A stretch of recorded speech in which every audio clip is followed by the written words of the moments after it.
दोस्तों आखिरकार जिस बात का डर था ना वो हो ही गई। हमने 3-4 दिन पहले एक वीडियो बनाया था जिसमें इस बात का जिक्र किया था कि मोदी जी ने सदन में खड़े होकर आखिरकार ये क्यों कहा कि जैसा कोविड आया था ना वैसा संकट आ सकता है। हमें एकजुट होने की जरूरत है, हमें तैयार रहने की जरूरत है। इस देश की पब्लिक ने उनकी बात को इस तरह से लिया कि यार हो सकता है कि एनर्जी लॉकडाउन लग जाए, पेट्रोल डीजल मिलना बंद हो जाए। तो लोग भाई घर में जो भी सामान था स्टोरेज करने के लेकर चले गए पेट्रोल पंप पर।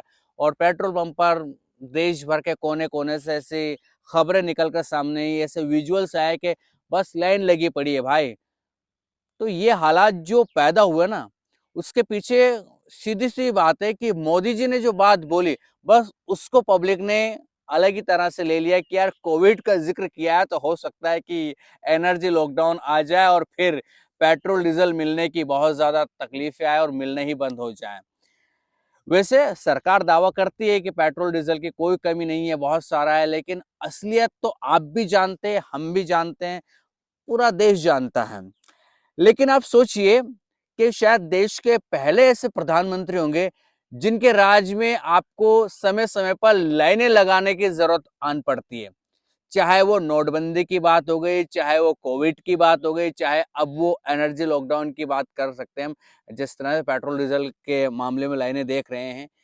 तो पब्लिक आखिरकार ये समझ नहीं पा रही है कि ये लाइनें अगर जैसे कि मोदी सरकार दावा करते हैं 2047 तक हम राज करेंगे और विश्व गुरु बनने की और अग्रसर होंगे।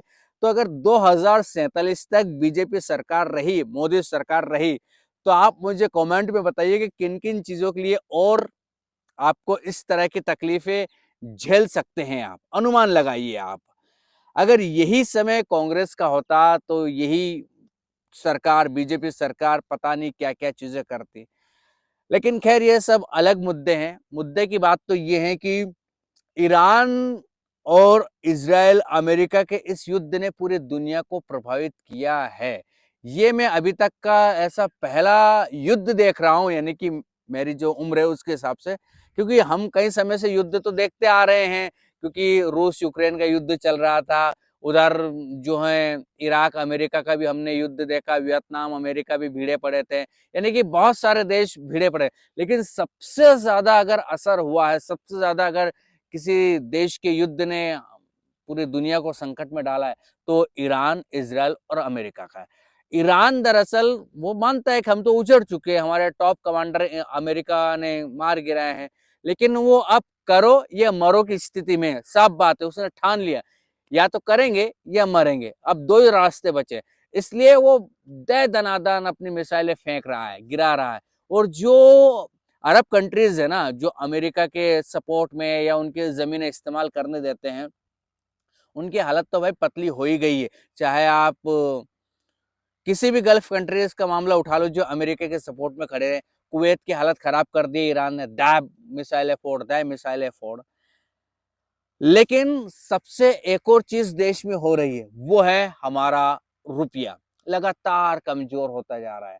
अब खबरें तो ये आ रही है कि आने वाले समय में और भी ज्यादा हमारी करेंसी डाउन हो सकती है। और इसी करेंसी जब डाउन होती थी ना, यही करेंसी हमारे देश की जब लो पर जाती थी ना, तब यही मोदी गवर्नमेंट, यही मोदी सरकार क्या क्या बातें नहीं करती थी। आप सभी को पता है कि तमाम तरह के जो है बातें मोदी सरकार बनाया करती थी। उसके कई सारे लीडर्स तरह तरह की बातें हमारी करेंसी को लेकर करते थे।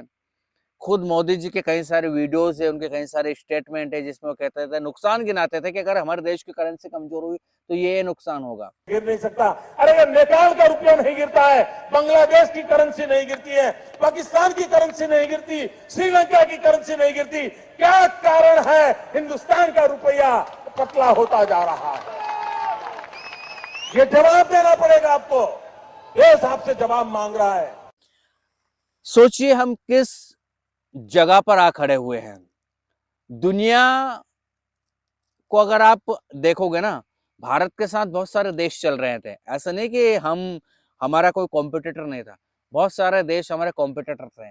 लेकिन अब हम दरअसल बहुत डाउन आ चुके हैं। जो कॉम्पिटिटर थे वो आगे निकल चुके हैं, आगे निकल रहे हैं।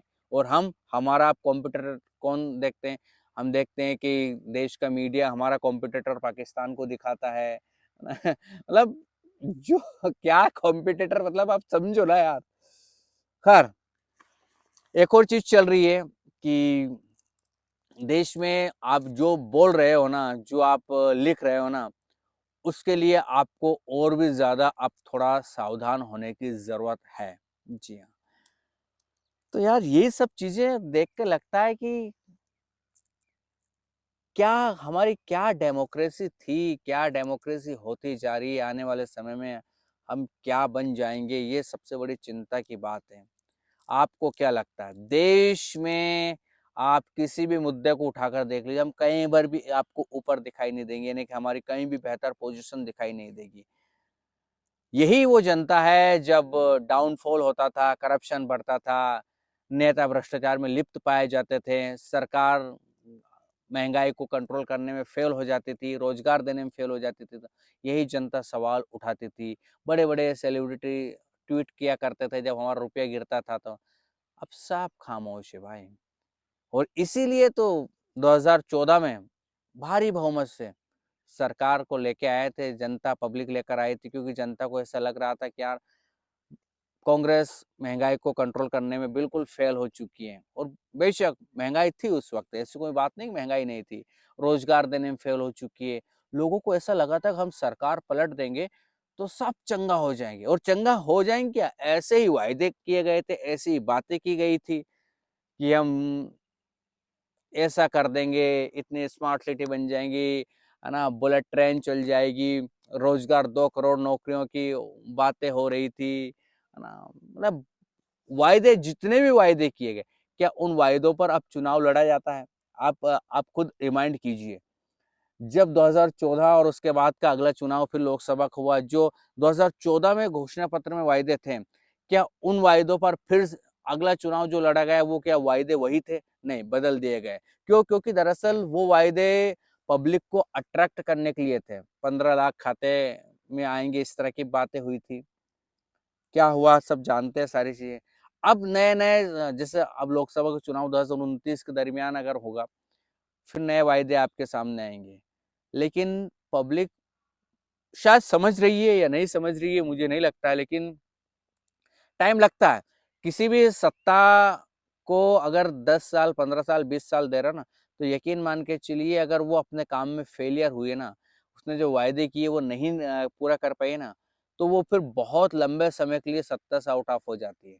आप ये यकीन मान के चलिएगा, जैसे कि कांग्रेस एक लंबे समय के लिए वनवास भोग रही है ना, कुछ इसी तरह से आने वाले वक्त में वर्तमान में जो सत्ता है, हो सकता है कि भी एक लंबे कार्यकाल के लिए आउट ऑफ हो जाए। आपको क्या लगता है? कमेंट सेक्शन में जरूर बताइएगा। ये था वीडियो, कैसा लगा ये भी बताइए। जानकारी ठीक ठाक लगती है चैनल को सब्सक्राइब, वीडियो को लाइक और शेयर करना ना भूलिएगा। नमस्कार।